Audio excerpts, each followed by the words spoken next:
A través de un estudio médico, un grupo de especialistas intenta explicar el padecimiento al que fue sometido Jesucristo antes de morir en el madero. Castigo deshonroso que asignaban los romanos a los peores criminales y que Jesús aceptó como expiación para todos nosotros. Con 33 años de edad, Jesús sufrió el castigo más cruel y abominable, ocasionándole una muerte lenta y extremadamente dolorosa, padeciendo al menos unas 18 horas.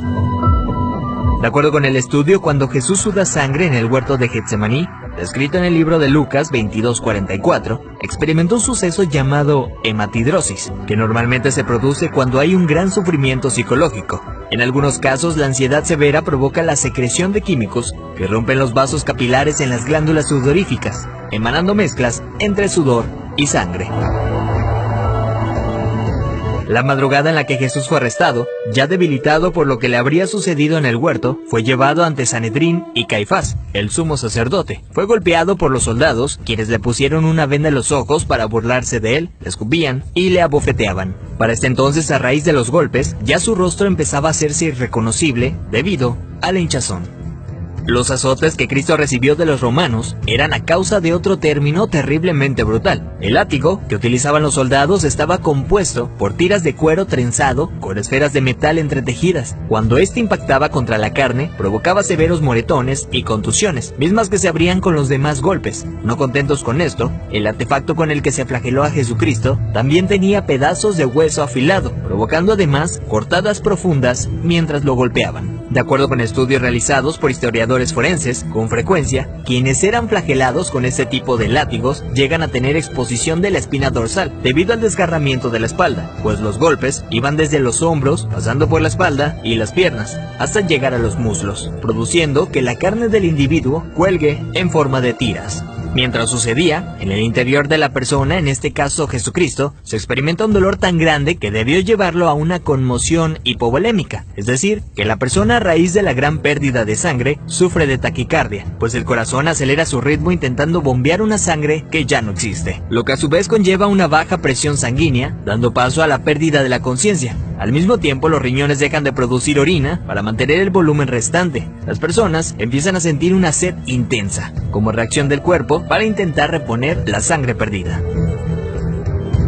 Para este entonces Jesús estaba tan débil que caminar debió ser extremadamente difícil. Aún así tuvo que cargar el pesado madero de aproximadamente 75 kilogramos hacia el lugar de su ejecución. Durante el trayecto nuestro Señor fue humillado, escupido, despreciado por la multitud hasta que se desplomó. Evento que sirvió para que un soldado romano le diera la orden a Simón que llevara el madero un tiempo por él.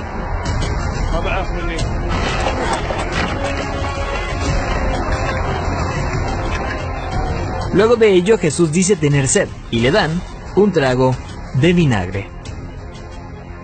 Los criminales condenados a esta pena eran amarrados. No obstante, a Jesús le clavaron de forma horizontal, con las manos abiertas. La viga llamada patíbulum aún no se había unido al madero, colocado de forma vertical permanente. Los clavos que se usaban para este hecho eran de entre 13 a 18 centímetros de largo, afilados en punta, con el objetivo de que éste atravesara el nervio mediano. Al romperse ese tendón y poner las muñecas clavadas, Jesús fue forzado a utilizar todos los músculos de su espalda desgarrada para poder respirar. Ya colgado, casi sin poder respirar, al clavarle los pies en el madero, triturando los nervios de los pies, debió haber sufrido dislocación de los hombros, situación que se confirma en el Salmo 22:14, cuando dice: «Dislocados están todos mis huesos». Lo siguiente es una muerte lenta por asfixia.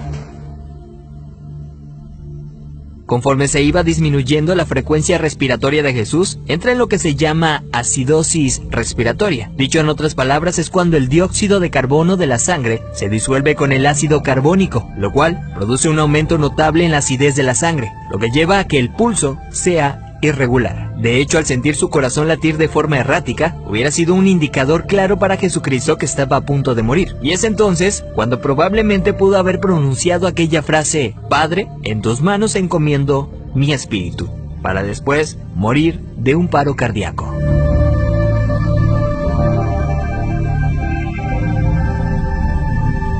A diferencia de otros crucificados, los huesos de Jesús no fueron quebrados. Esto lo hacían para evitar que las personas que pasaban por esto subieran las piernas hacia arriba y con estas se ayudaran para poder respirar. Así, la muerte era rápida en cuestión de unos minutos. Sin embargo, Jesús no pasó por esto, y se sabe porque en registros romanos, allá 2 años después, soldados describen el hecho, confirmando lo que ya estaba predicho en el Antiguo Testamento acerca del Mesías, donde se menciona que ningún hueso será quebrado. Salmos 34:20. Según dichos registros, un soldado romano clavó en Jesús una lanza en el costado derecho para confirmar su deceso. La lanza penetró el corazón, por tanto cuando sacó la lanza, del orificio salió un fluido claro como el agua, seguido de un gran volumen de sangre, tal como lo describe el apóstol Juan en su Evangelio, testigo presencial de los hechos.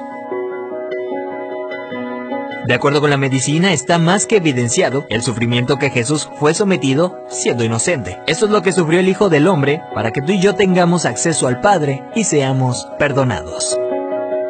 Veracidad News.